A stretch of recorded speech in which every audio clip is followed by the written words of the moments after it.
রোহিঙ্গা না সমঝো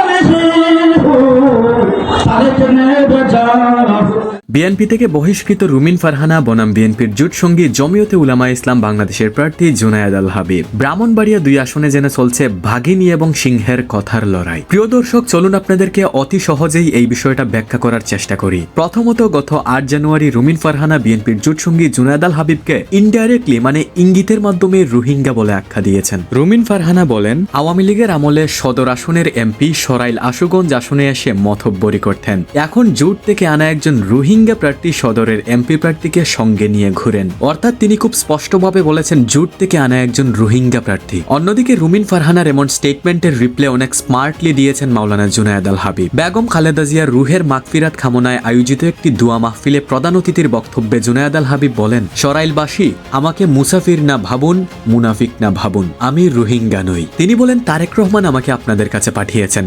আপনাদের মধ্যে কেউ কেউ হয়তো আমাকে চিনেন না, সেই সুযোগে একটি মহল আমাকে রোহিঙ্গা বলে অপপ্রচার চালাচ্ছে।